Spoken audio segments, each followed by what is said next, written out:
Sveiki, sakykit, kodėl jūs šiandien čia?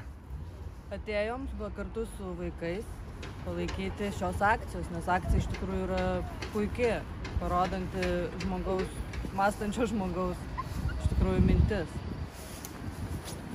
O sakykit, prisistatykit. Aš esu Dovilė Karlonaitė, edukologė. Labas. Edukologė, taip? Edukologė, taip. Šiuo metu dirbanti? Šiuo metu vaikutė auginu mažiuką, trečią. Kaip jūs žiūrite į mūsų šių dienos veiksmus iš Seimo pusės? Labai prieštarauju jiems, labai esu tikrai pikta, nes visiškai prieštarauja konstitucijai, pažeidžia labai daug įstatymų, bet kokias laisvės, žmonėms nebepalieka teisės išvis rinktis. Skiepai privalomi, vaikus dar nori suskiepyti.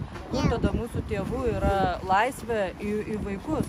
Konstitucija aiškiai sako, kad negali mūsų kūnų naudoti eksperimentiniams kažkokiems medicinos dalykams, o šita vakcina yra tikrai eksperimentinė ir dar neištirta iki galo ir nori suleisti mums ir dar vaikams.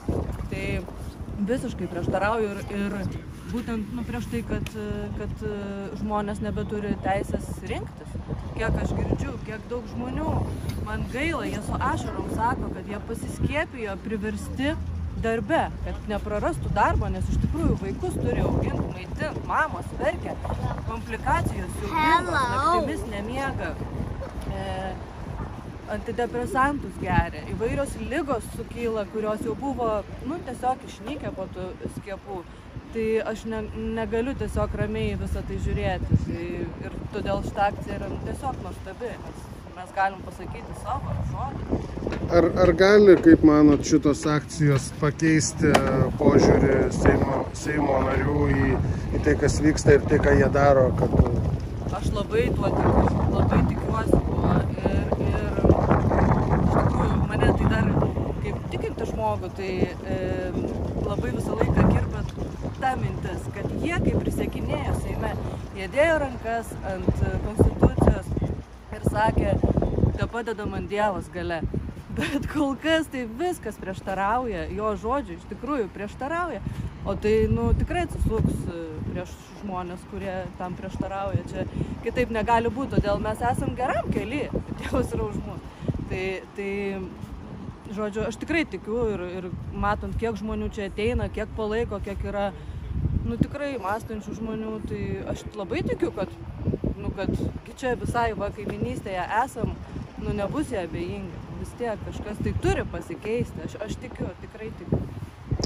Kaip jūs žiūrite tai, kad vaikams nuo 12 metų įvedinėjamas galimybių pasas nuo 28 dienos? Ir aš iš vis, man tas galimybių pasas yra nesuprantamas iš tikrųjų, nei suaugusiam, nei vaikam ypatingai, kokią vaikai turi turėti laisvę. Aš net kaukių nesuprantu vaikams mokyklose ir apskritai jų nesuprantu. Tai nepritariu tam, be abejo, nepritariu, nesutinku. Ką norėtumėt palinkėti Irmantui? Stiprybės ir eiti iki galo. Tikrai, kol bus pasiekti tikslai. O kaip šitus tikslus pasieksim, dar ir toliau eiti, dar ir didesnių tikslų siekti. O kol kas tikrai geram kely ir tikrai sėkmės, tikrai stiprybės, tvirtybės ir ryžto nepasiduoti. Jo, Lietuvos šeimų sąjūdis ir kartu su Irmantu Ostrausku šitą akciją daro ir ne tik šitą. Kaip jūs manote, kas geriau, mitingai ar šitokios ilgalaikės akcijos? Manau, kad ilgalaikė, nes vis tik tai kažkurias dienas gali atvažiuoti ir iš kitų miestų. Stebėjau, žiūrėjau, mačiau, ir iš Klaipėdos važiuoja, iš kitų tikrai gal į patį mitingą tą konkrečią dieną ne visi gali atvažiuoti. O čia po truputį žmonės vis tiek eina, nuomonę pasako ir mes matom tikrai daugiau žmonių.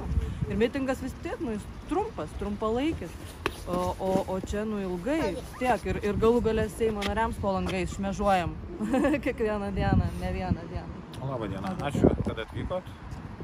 Ačiū, kad rengėt. Girdėjot, kad dabar privaloma vakcinacija nuo vasario 1 dienos Austrijoje, nuo kovo 1 dienos Vokietijoje. Čia pas mus kalbos eina jau apie švietimo darbuotojų, pedagogų, ar ne, ir viešojo sektoriaus, valstybės tarnautojų. ir visų kitų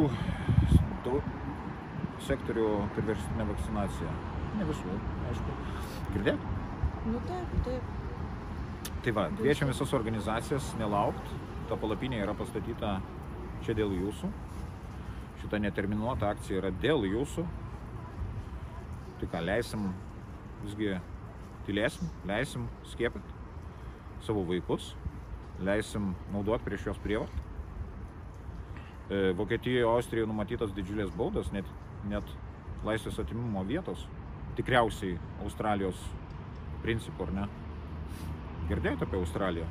Nu, tokios karantinavimosi vietos, lageriai tokie jau egzistuoja. Tai va, gali būti tos kalėdos iš mūsų pavogtos. Kviečiam, mėlėjai, čia atvykti, kad iš mūsų tų kalėdų nepavogtų, ar ne? Saugokim savo tėvus, savo vaikus, senelius. Nemiegokim, būdinkitės. Ačiū. Ne tik kalėdų, sakyčiau, bet ir visos ateities mūsų. Taip.